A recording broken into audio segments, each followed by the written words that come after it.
Welcome to iTVLK.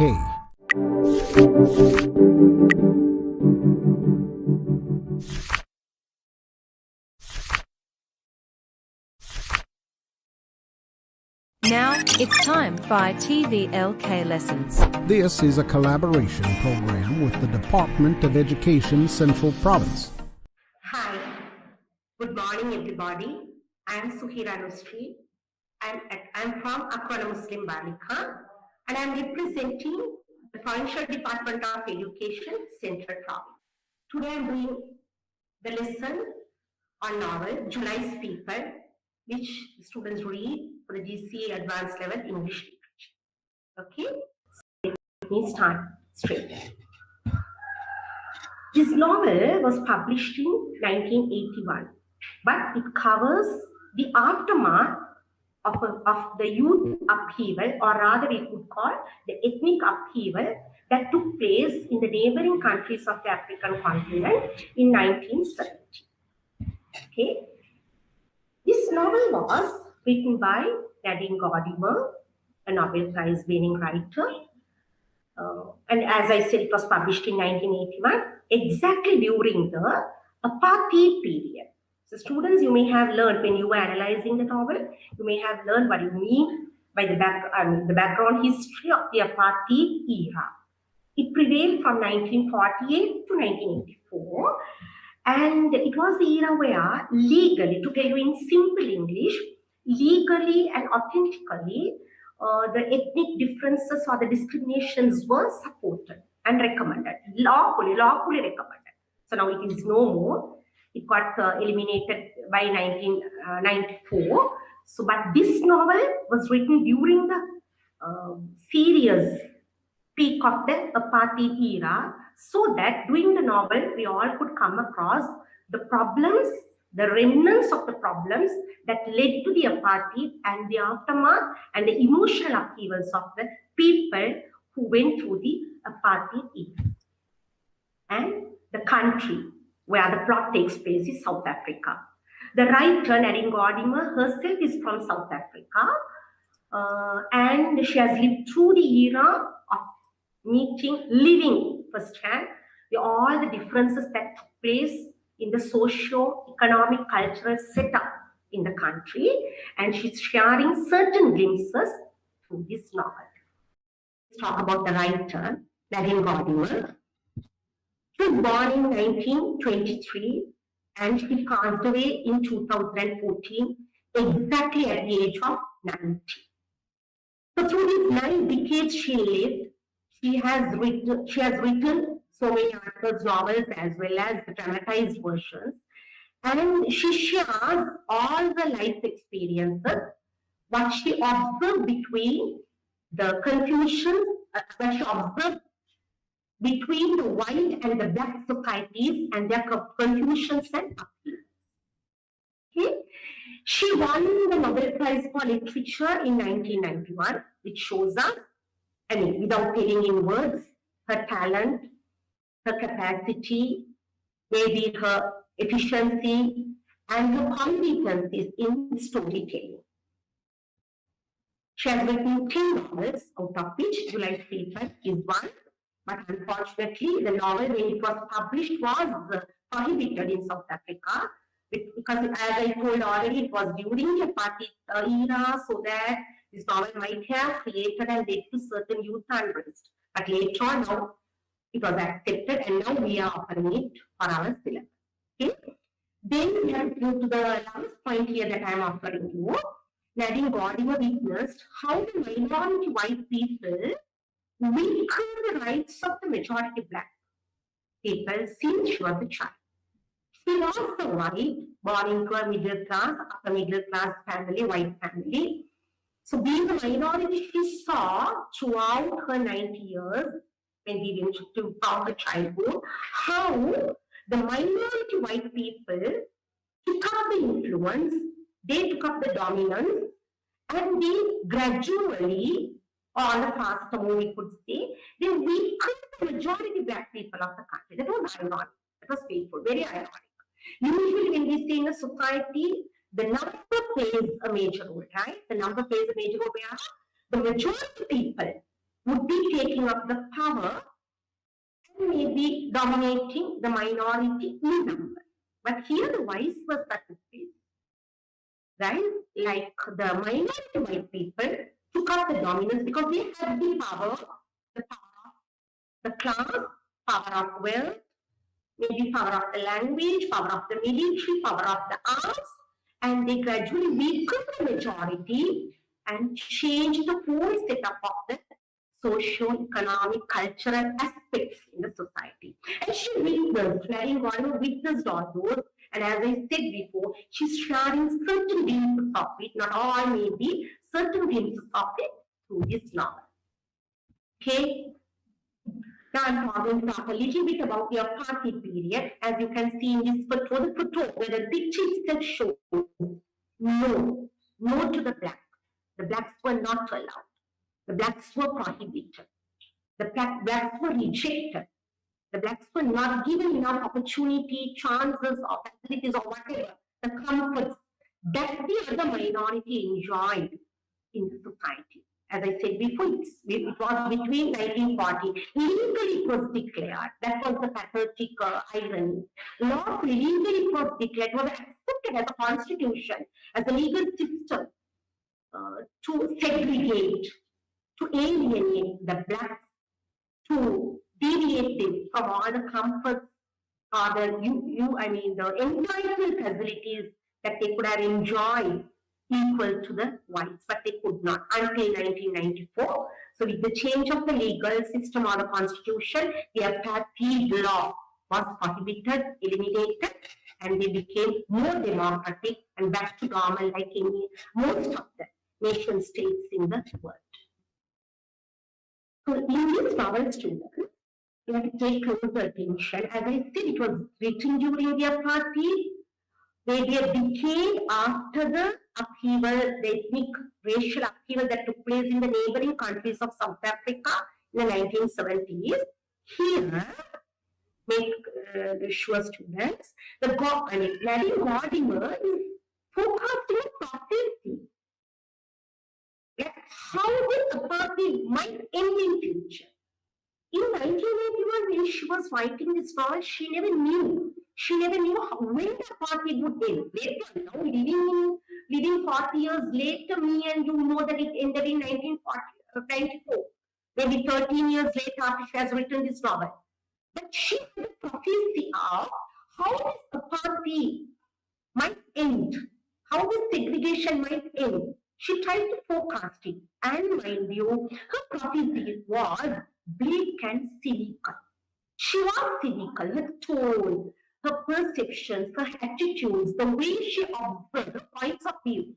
Throughout the novel, we see as cynical. That's why she imagined a story like this and tried to share. Okay? She tried to forecast on how the apartheid would end. Living 40 years later, me and you know how it ended. So now we cannot argue about it. We are here taking the plot of the novel, we kind of try to predict how it might end. So that tone, that voice, the readers could see prevailing throughout the novel. Okay? Then there is a prediction in the novel. She predicted on the overthrow of the apartheid system by the black South Africans. She tries to tell the story through this rebellion that we see in the novel, and visualize people. She tries to tell the story. This is how they might topple or send back home the apartheid law. The black youth might come into a rebellion. They may overthrow and topple the white government like this. This is how the whites would be reduced in their power. This is how the whites would be punished for their undue dominance. Or this is how the whites would be paying back for what their ancestors did as the white people and imperialized the black society. So here we see that prophecy, that forecasting and the prediction throughout through the plot body is sharing. And because she's telling a story here, there is a narration. Through the storytelling, she is trying to present this prediction. And very beautifully interestingly, she's capturing the mood of South Africa, expecting the revolutionary violence. She's capturing that mood. She's preparing the readers also. When me and you, being the readers, might have heard of certain revolutions, certain rebellions, maybe ethnic differences, ethnic misunderstandings, on different contexts, from different societies, from different countries or nations we may have come across. But here, what's so interesting is the way she's capturing the mood of this revolutionary violence of the Black youth, a society, a Black community, and we should not use this term, I know, blacks and whites. It's, I mean, to be frank, it's highly political. And personally, I do not advocate using this word black. As teachers, we do not promote the students to use the word black. But ironically, students, when we come to analyze this novel, we are compelled to use these words in our analysis. I mean, beyond correct and wrong, beyond our own personal politics, beyond our own attitudes, we have got to use this technical term in order to make the plot analysis clearer, and maybe in order to make ourselves, present ourselves clearer with our views. Okay, so here, the local African community that was suppressed and oppressed for a long era, for maybe nothing they did. I mean, they never did anything wrong, except being the local Africans, or except being the so-called blacks. So other than being that, they never did anything wrong. But ironically, unfortunately, they were penalized for their very race, for their very ethnicity, for their color, their existence. So here, a very quiet, innocent, oppressed, the local Africans, the so-called blacks, seem to grow, develop towards the revolutionary violence. And here, very beautifully, Gardiner is catching that mood, capturing that mood, and presenting not openly through her characterizations, through the protagonists, through the major characterization, by the flow of the story, by the end, the shocking end, she's trying to capture that. Okay, just like that, I would like to end here, experienced by the neighboring countries. And it should have got this motivation, or maybe an instinct, I would say, rather an instinct of a writer. This is how South Africa might end years later. Because that's what happened in the neighboring countries of South Africa by the latter part of the 1970s. Okay, so we'll move further. So coming back to the novel, guys, we have to remember this is totally fiction. If you ask me whether the plot in July's people, whether it really took place, whether it happened at all, the answer is different. When Gardiner wrote it in 1981, it was totally fictitious. A fictitious account, she's giving an account. Of course, it's a novel, it's a narration, it's an imagination, but rather she's presenting it as an account of Black revolt in South Africa, and as I said before, the revolution violently overthrowing the apartheid system, or the system of the apartheid. Okay, this is what we find the core plot of the novel. But I said you have read the novel, you know the names of the characters, but here I'm introducing. So here, the novel explores the nature of an upheaval, mind you, the nature of an upheaval, both in the personal and social. When we take the characters, let it be July, Ban's males, Maureen's males, I mean the white characters, the black characters, everybody, July's the people in July's village, everybody, they are going through this nature of upheaval, the revolutionary upheaval, both on their personal account as well as the social. They all characters are affected either positively or negatively personally. Personally, their lifestyles change. I mean, we argue that the lifestyles of the whites changed totally. I mean, the slaves represented by the slaves, the lifestyles of the white people changed totally. Personally, not everybody. Even the lifestyles of the black people also changed. Students. And July used the pizza.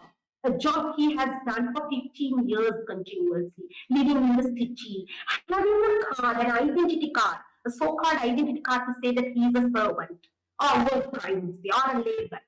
He loses that identity. He loses the job. He goes back to the village. His wife Lanka wants to put up a boutique or shop, something similar to what the Indians were doing, to go into business, not agriculture, not cultivation, not the service labor, but something new into business. So even their lifestyles change on the personal level. So totally talking about it, it might on the long run connects to the social level as well. And very important, the last point here I want to shine this slide. The story of the snails and July. I'm taking only those two categories. When I say snails, they represent all the white people. When I say July, he represents the so-called local Africans, the black people, is a microcosm. We have to remember that term. I'll tell the whole thing and explain more. The story of snails and July is or represents a microcosm of the socio-political events of the revolutions. Microcosm means, students, something, a problem, an issue, a situation or a context, a large context or a large issue or a problem that is encapsulated into a small structure. That's what we call microcosm. So whatever the social issues, the socio-economic problems, the politics, the ethnic riots or the racial discriminations, all those were encapsulated as a microcosm in their personal lives. This revolution affected their personal lives. And then accumulating together all these personal microcosms, accumulating together, led towards picturizing or reflecting the macrocosm. The macrocosm here is the power structures and the human relationships that changed in the society. The power structure was different earlier, as I said before, if the minority whites held the power, and the majority local Africans, the so-called blacks, were oppressed, suppressed, and subalterns. They were voiceless subalterns for centuries, for many years. And mind you, unfortunately, pathetically, they were legally segregation was declared, their party law. So the power structure changed with this revolution, where the majority blacks or the local Africans took up the power and the minority whites started fleeing. They fled. They started escaping, running away for life. Whatever the belongings they had, they took and they fled. They were fleeing from the violence that had been begun by the so-called local blacks, the local Africans. So the power structure changed and the human relationships, every relationship changed in the macrocosm, in the larger picture. The relationships in the sense, the master-servant relationships changed. The employment relations changed. The family relationships changed. The role playing within the family changed. So it led to the larger macrocosm. So here, what's beautiful is the way Nadine Gardiner is taking up these microcosms of the differences and leaving it to show in the novel how it affected in the larger picture of the macrocosm of the differences and the drastic layers, how the strata broke and the strata overturned, change their order in the larger society. Okay, let's continue with the overview of the novel in the past. It begins with the rebellion. I have explained it already. The novel begins with the rebellion. Here, students, your teachers might have taught you, you might have read it thoroughly. I'm of course sharing here the four points, or I would say in simple English, the four messages that the novel is sharing. In order to see that it began with the rebellion, of course, though it is not told in the novel, here you have to go back in history, back in a few centuries before, and just read, and in the sense, analyze and search the facts, accumulate the facts. How did this rebellion how did it begin? What were the causes? What were the major reasons and causes that led to this rebellion in the past? Okay, the slaves, as I always say, the represented by the whites, were fleeing for life. They were running, escaping. The riots have started in Johannesburg. They were living in Johannesburg, South Africa. The violence has started. Properties were being burned. Public areas had been captured by the black rioters, the rebels. And when the police is unable to do anything, the law has gone. The big chaos. Nothing is under control. The radio stations, TV stations, all the public, also all the government institutions are captured by the rebellions, by the rebels, and the whites are chased away. Either they are punished, they are killed, they are attacked. Riots, violence is applied. So whoever the whites who could run away, who could escape, were running. So here we see at the beginning of the novel, Spain, man running with their 3 kids were trying to escape, and their servant, July, is helping. July had been with their family as a servant, a worker, an employee for 15 years. For 15 years, he had worked happily. There were no problems, no misunderstanding, no fissures, no puzzles. He was very happy working for them. They were very happy employing him. They gave, throughout the novel, we see they gave enough freedom to the employee, the servant, paid him well. He got his vacation once in 2 years. He came to the village to see his wife and children, again returned as if he's working abroad. So life was going on normal. With this particular incident, overnight, everything changes. They become powerless. I mean, the males, the whites, they become powerless, helpless.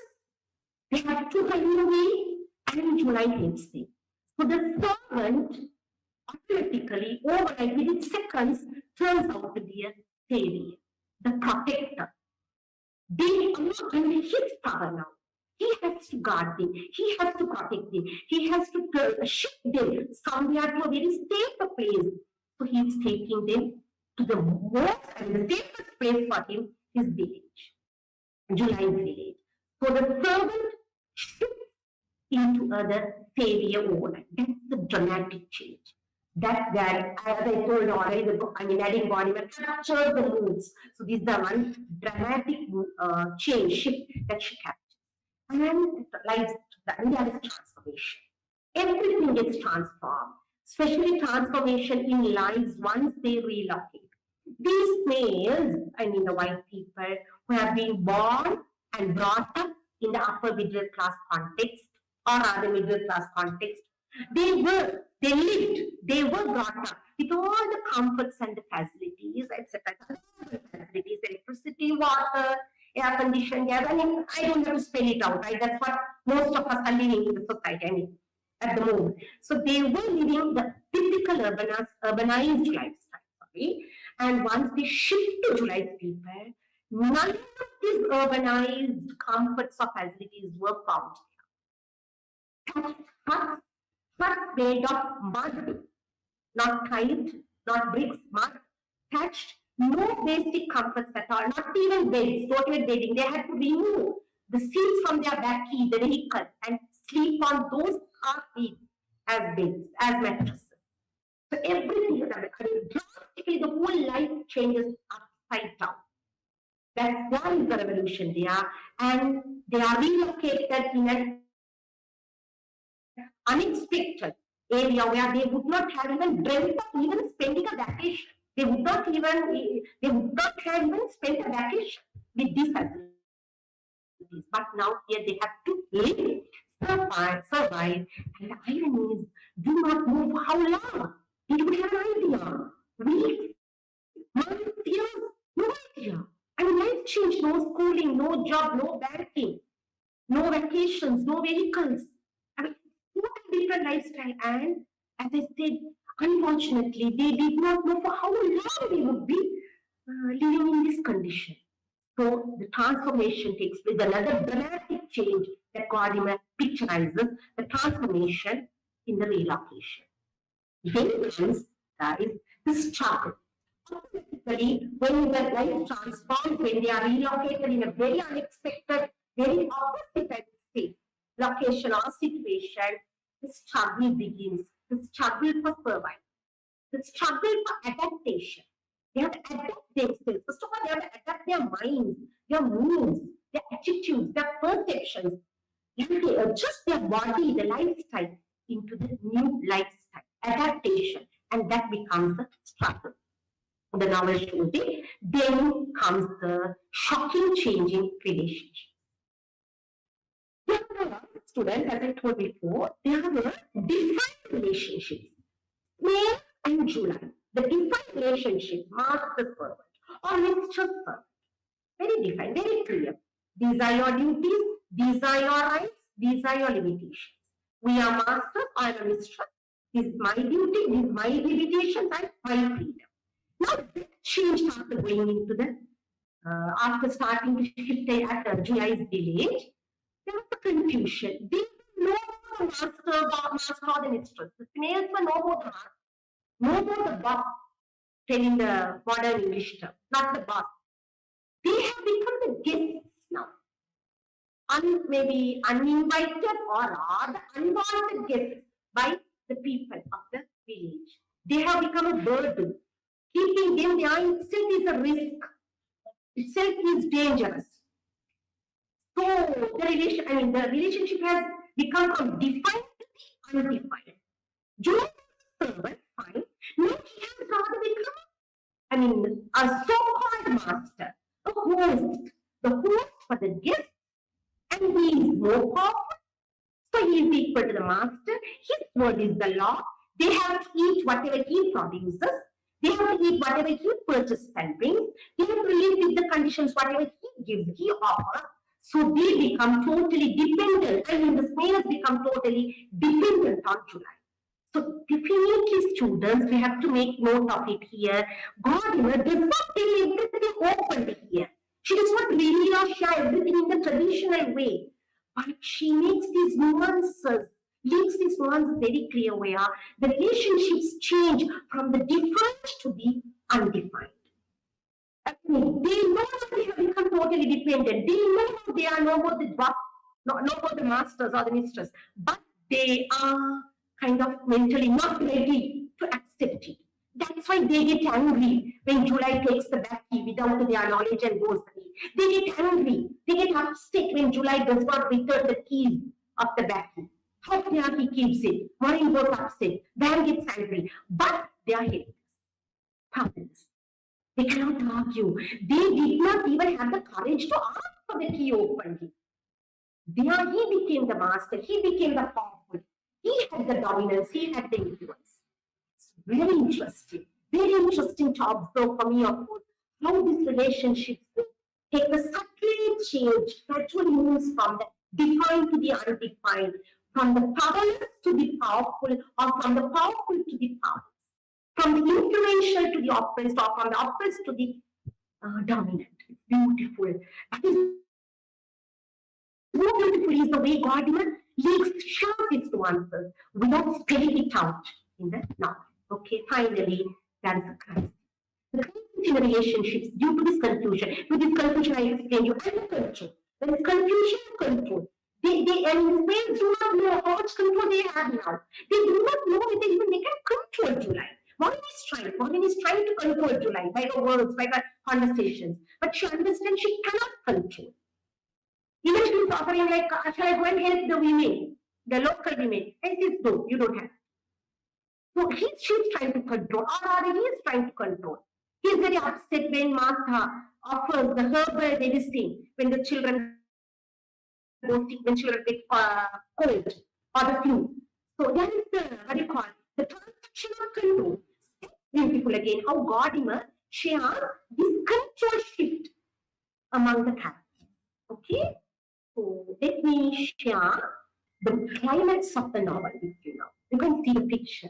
Running away, I will say this, you can get it as Maureen, the protagonist, a lady, running away.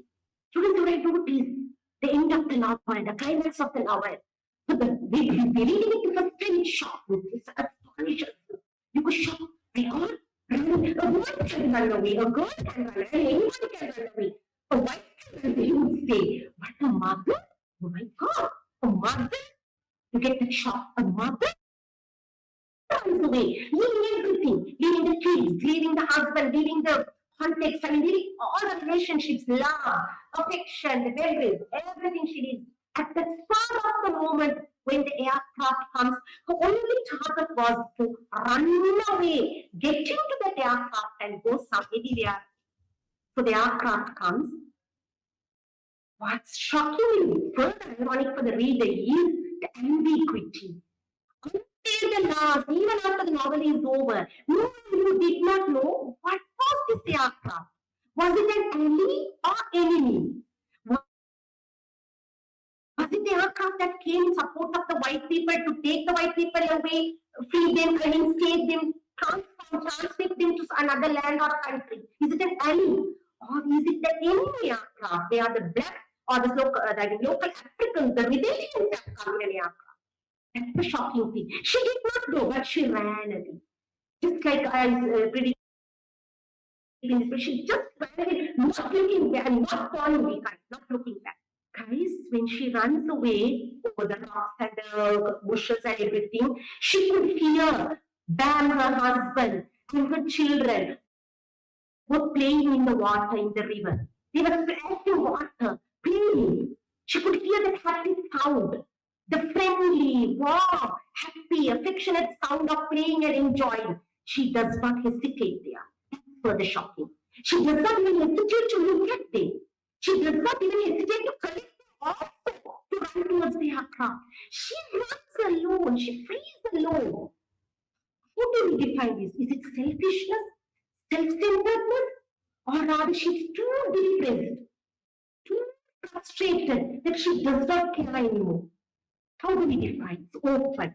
This ending is very open, very ambiguous. Okay, Maureen is not bothered either in the sense she is not bothered whether this aircraft has come in support of the whites or it has come to search whether it is a black aircraft of the black people, the rebellions, whether they have come in search of whites to see whether the whites are hiding in this village. She's not bothered. She does not care. She runs. While she was running towards the aircraft, she does not know what is awaiting for her. Whatever awaiting is, whether it's positive or negative. It could be a beginning of a new life or it could be the end of her present life. Whatever. She's not bothered. To that, now, students, we have to analyze the psychological context, the psycho-emotional context of her mentality there. Taking on the surface level, me and you can easily blame her. How dare she was, my God, a mother of 3 children, she leaving her 3 kids, will not ever run away. You and me may argue on the surface level. Maybe on a car, or rather on a mundane level, we could blame her for her selfishness. We could punish her for her self-centeredness. But we have to go a little beyond that. We have to come outside the box. We have to be on her shoes, empathize with her, and try to analyze this emotional upheaval, this psychological urge that pushed her, motivated her to run, leaving the husband, leaving the kids. She loved the kids, mind you. She was a very good mother in the past. How come she ran away? And what she is, she did not know towards what she is running. Whether she is going to stay, she is going to live, or they are going to kill her. She's not bothered. To that extent, to that quantity, her mental level has been pushed. She has become depressed, frustrated. She feels isolated. She feels segregated from the larger macrocosm. She has developed an inner microcosm for herself, thinking that her world is closed. Her world is destroyed. There's a disaster. She wants to come out of it. She feels lonely. How most beloved ones are there, the husband and the 3 children. But still, she feels lonely personally. She wants to run away. She wants to come out of it, out from, and there's some invisible web has been woven around her, and she wants to break it and come out to see for the good or worse, for the better or worse, she is running. Okay, she has started detaching herself already. Already you know, remember, students, Bam tried to settle. She was okay with the local men. He went on hunting. He got together and had the social drink. They were enjoying the camp, the fire, the dance. Kids don't need to ask. They settled very, very easily. Very easily they settled with the local kids. They started, getting rid of their shoes. They wore only the bottom. No need of a t-shirt or shirt or whatever. They dressed and behaved like the local kids. Her daughter started carrying the local kid on her back and having games playing. So they settled easily. But Maureen, that's where we pay focus on this protagonist. She could not settle. She could not adjust. She could not adapt. She could not shift her inner self towards this new geography, towards this new exterior. So she started isolating and detaching herself from it. And as I said, Dan and the kids adapted. Dan and the kids integrated with the locality, but she withdrew. There was withdrawal in her. She withdrew. What is most important is not only she withdrew from the exterior society, not only with the local villagers, but she withdrew from her family as well. So the macrocosm is the bigger social context. The microcosm, she started to withdraw from the family. I hope you will understand. The family that has been there for all these years, so many years of beautiful marriage, a peaceful, happy marriage. The parent-children's relationship was very healthy, very happy. But it's a very familiar, cozy, comfortable family context. From that familiar family, she started withdrawing. That I call the withdrawal, the problem of the microcosm that led to the macrocosm of the large social context. Okay, I'll move on with the structure of the novel. Guys, you have to remember this word when we analyze the novel. There is an interregnum. Godwin is not speaking about it, as I said, that's the beauty of the novel. Never she mentions this word.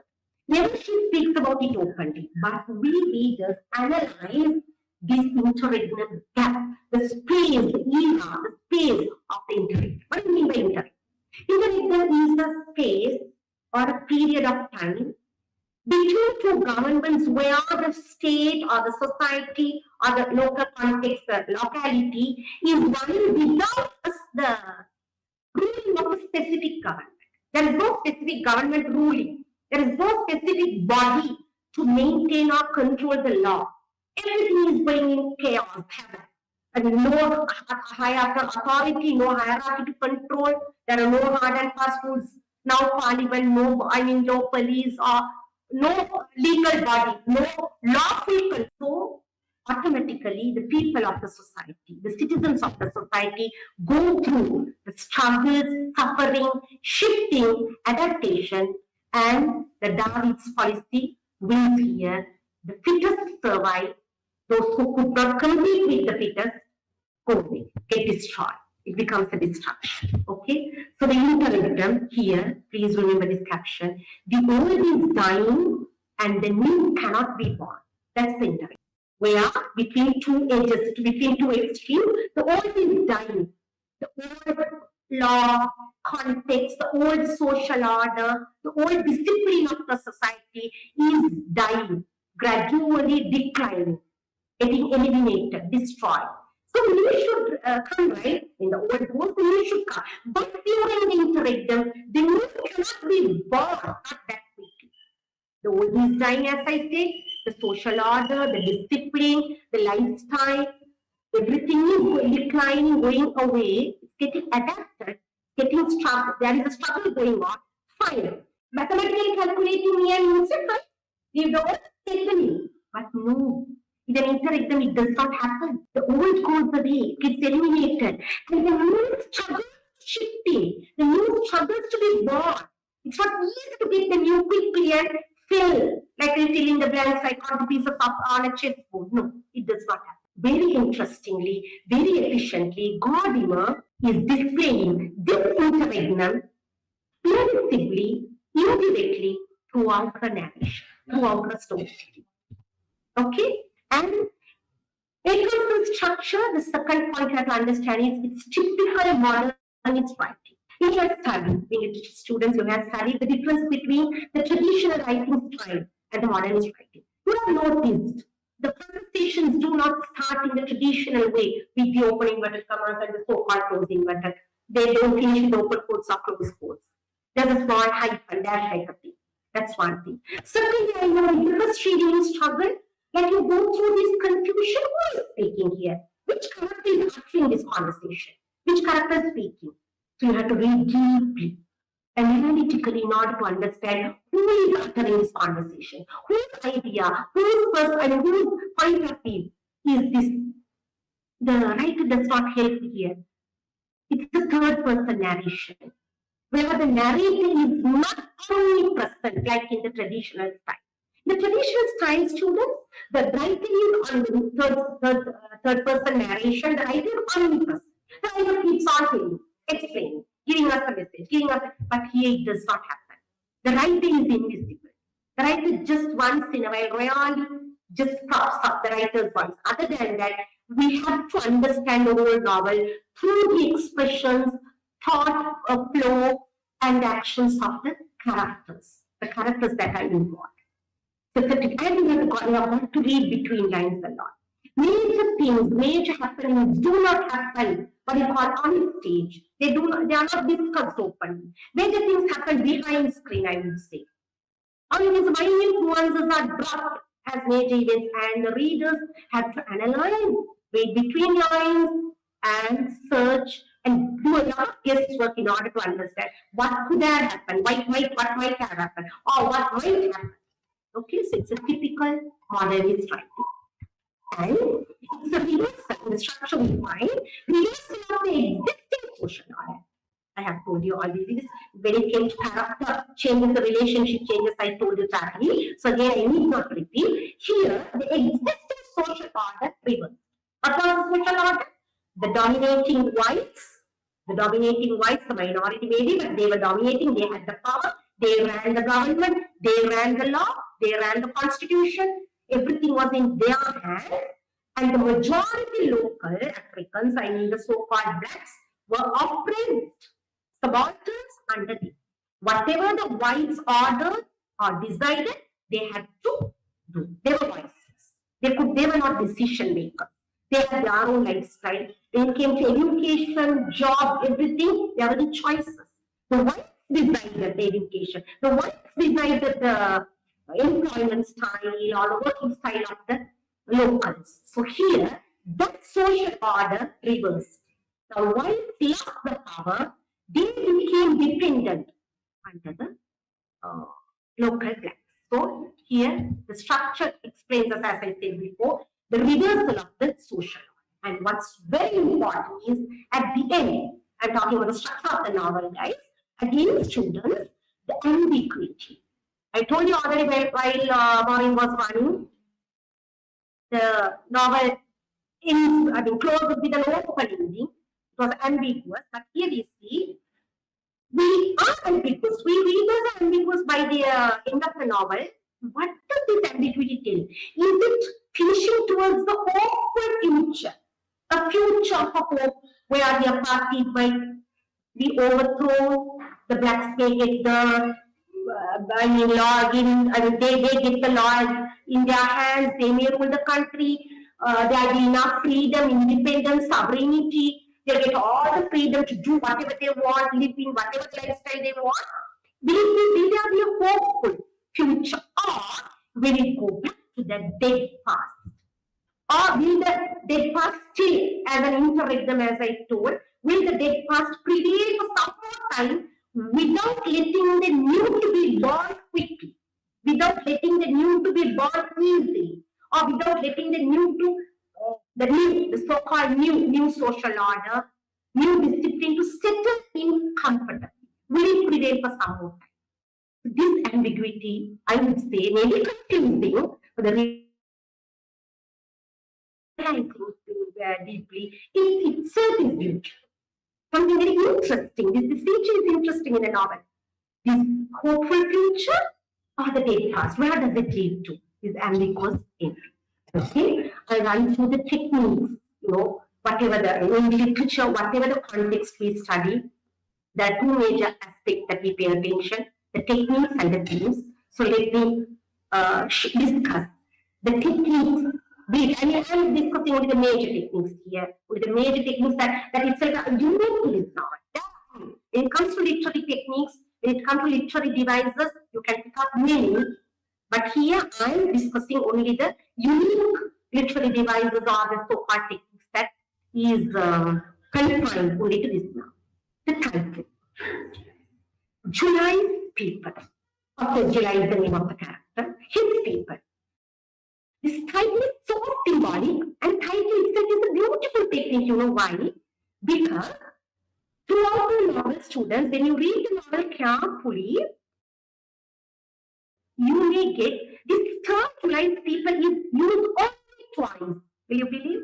Only twice. Once it is mentioned July's paper for the slaves and the family. And in another instance, July's people is mentioned to July's people in the village. I hope you take my point.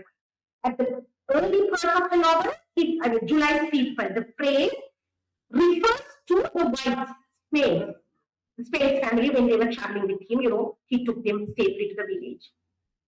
Later on in the novel, you will find the same term is used. July's people is used in reference to his people, the villages, July's villages, and July's family and the villages. That's beautiful. Isn't it a very, interest or marvelous storytelling, the technique? The title is July's People. The title is July's People, but she uses it interestingly only two instances. And both instances do not refer to the same people or same context, same target, two different targets. So that technique is very interesting. July's people, they belonged to him, they were dependent on him, they trusted him, he became the savior, and how he, guarded, protected them without expecting anything in return. Mind you, he never expected anything in return. He was grateful, loyal, faithful, in other words, obedient, and rather sincere. That humanity is so sound, that humanity is so strong there. How he became what? They requested him. They never requested July to save them. He himself took over the humanity, the control, and brought them to the village. So there they became July's people. Later on, when he settled, or rather they tried to settle with his people, July's people, his family, again that reference is there. There we understand July's people speak soundly of their culture, or rather the primitive culture, the close primitive existence, their aspirations, their expectations, the simple lifestyle, the non-complicated, very simple, rather down-to-earth relationships. All those are referred in the macrocosm, large context of July's people. So mind you, the title is very beautiful technique. Then imaginary plot and authenticity. I'm not going back to that. I'm just mentioning. Already we have discussed the plot. The plot is highly imaginary. In 1981, God imagined such a thing might happen and wrote this fictitious novel. But what's so arresting is the way she relates this fictitious plot towards authenticity. I mean, reading the novel, me and you have to often remind ourselves, this is fiction. This is fiction. This is not real. Because that extent the storytelling becomes authentic, realistic. The examples, the chief, mind you, the tribal chief, the way he behaves, his character, the way his character is molded, the way he reacts, accepts the foreigner, the so-called foreigner, the whites, how he adapts, or how the villagers adapt towards this one. But all these sound so authentic, so realistic. That's a very interesting, or rather, I would say, as I said, arresting technique. Please pay attention to the tone. The tone, as I said, often is not visible, not open, not direct. It goes, reading behind the lines, it goes like a flow. Its tone is visible, I mean, indirectly visible, I would say. The omnipresent, this tone, from the beginning to the end. A dispassionate documentation. What do you mean by that? A dispassionate documentation, I would say. So, as I said, the narrative is the third person narration. But Mind you, the stress is here, I do emphasize, the narrator is not omnipresent. That's the interesting aspect of it. The narrator is not present always, I mean, it's not prevailing, he is not prevailing there always. Once in a while we get the narrator's strong voice, but other than that, the tone becomes so there is no passionate, there is no involved, emotionally involved presentation.